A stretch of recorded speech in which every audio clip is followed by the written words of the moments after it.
Bom, pessoal, agora que nós já entendemos quais são todas as possibilidades que a atualização da normativa 482 nos trouxe em relação à geração e modalidades de geração, vamos falar sobre os prazos estabelecidos pelo módulo 3.7 do PRODIST, que fala quais são os prazos que as concessionárias e nós devemos cumprir para que se possa emitir o parecer de acesso, certo?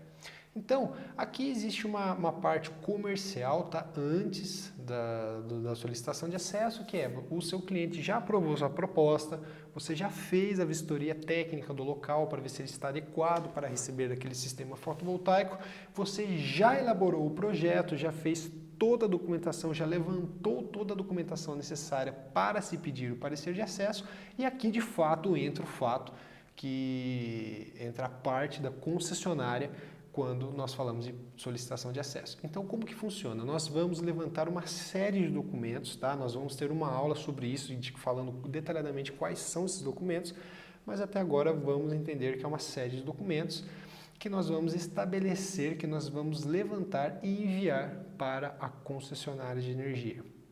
A concessionária, de imediato, a gente sabe que não é de imediato, na prática tem alguns dias, depende da concessionária, mas ela deve aceitar ou não esse documento.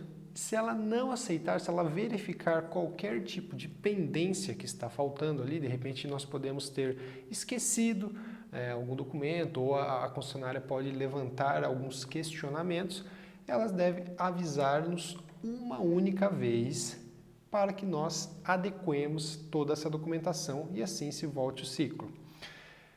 Passado todo esse processo, em 15 dias, falando de microgeração, em 15 dias, a concessionária deve, por norma, emitir o parecer de acesso.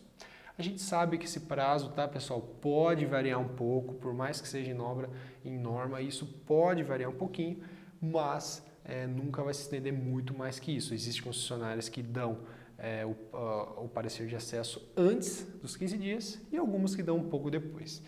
Enfim, emitido o parecer de acesso, nós temos 120 dias para instalar o sistema fotovoltaico, senão esse parecer de acesso é cancelado e nós temos que recomeçar o processo. Então, após a emissão do parecer de acesso, nós temos 120 dias para instalar o sistema fotovoltaico e comunicar à distribuidora de energia que nós finalizamos a instalação. Finalizada a instalação, a distribuidora tem 7 dias para ir fazer uma vistoria no sistema que você instalou.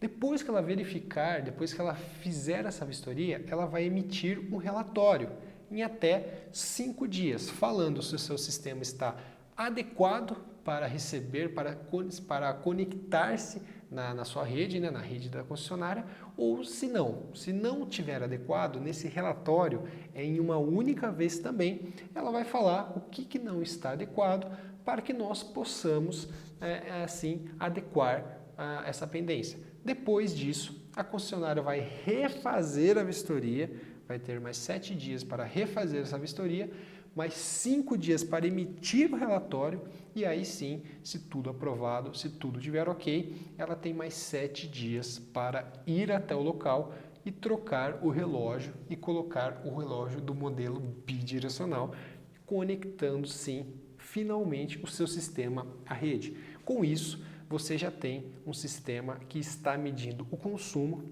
e a geração de energia. Todo esse processo, já atualizado pela normativa 687, dura 34 dias para microgerações que não têm necessidade de ter manutenção na rede elétrica da concessionária. Então, já é possível se instalar um sistema em 34 dias, desde a solicitação de acesso até a conexão desse sistema propriamente dito. Nós sabemos que esse prazo pode ser um pouquinho maior ou um pouquinho menor, dependendo da concessionária, mas a boa notícia é que todas as concessionárias são obrigadas a permitir a conexão de sistemas de geração de energia por fontes renováveis à sua rede. Ela não tem o direito de simplesmente falar que não vai conectar no sistema. Então, essa norma, esse procedimento assegura que nós temos esse direito de conectar o sistema à rede da concessionária. E por fim, pessoal, vou terminar essa aula esclarecendo alguns pontos importantes da norma que são de fundamental importância para a gente passar para o nosso cliente na hora de uma venda. O primeiro deles é que a microgeração de energia ela não tem custo para o cliente. O que eu quero dizer com isso? O relógio, a troca do relógio bidirecional, se precisar fazer algum tipo de manutenção na rede elétrica da concessionária, o cliente não paga por isso. Porque vamos entender o processo. Toda a rede da concessionária ela foi feita para fornecer energia para as cargas, vamos dizer assim, uma residência, um comércio, uma indústria. Agora, nós estamos mudando esse sistema e além da rede fornecer energia, ela vai receber energia. Nós vamos injetar energia na rede por meio de um sistema de energia solar fotovoltaico. Então, pode ser que haja necessidade de trocar algum tipo de proteção, de realizar alguma manutenção na rede da concessionária. Porém, quando nós estamos falando de microgeração, até 75 kW, lembra do que eu estou falando, pessoal? Essa obra não é responsabilidade do cliente, ele não arca em relação a custos com isso. Quando nós falamos de mini geração, de um projeto maior, de 75 kW até 5 megawatts, aí sim, o cliente pode arcar com alguma despesa em relação às obras, caso seja necessário. Então vamos lá, tem um cliente que vai instalar uma usina de microgeração, a troca do relógio e se houver necessidade de manutenção na rede para a rede receber aquele sistema adequadamente, não é o cliente que vai arcar com esses custos. Esses custos são responsabilidade da concessionária. E já no caso de mini geração, caso haja necessidade de adequar a rede da concessionária para receber esse sistema, pode ser que o cliente tenha que pagar parte dessa obra. Como que a gente sabe o valor que o cliente pode arcar? Existe uma normativa que fala quais são os valores máximos que a concessionária pode arcar em cada obra. Então, por exemplo, se eu tenho que trocar algum sistema de proteção, alguma manutenção na rede, a concessionária vai olhar nessa norma e falar, olha, o preço máximo que a concessionária arca é esse. Se a obra ficar menos do que esse valor, não tem problema nenhum, o cliente não paga nada e a obra é feita na rede para receber o sistema de mini geração. Caso essa obra custe mais do que o valor máximo que a concessionária pode arcar, aí essa diferença tem que ser paga pelo cliente.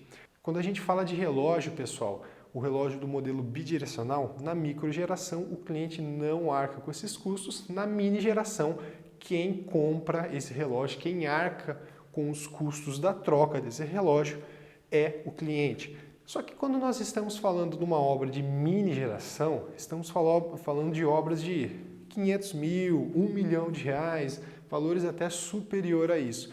Então, um relógio que vai custar entre 1.000 e 3.000 reais não vai fazer tanta diferença. Se o cliente já está desembolsando, já está realizando esse investimento de 1 milhão de reais, provavelmente não vai ser isso que vai impedi-lo de fazer o investimento.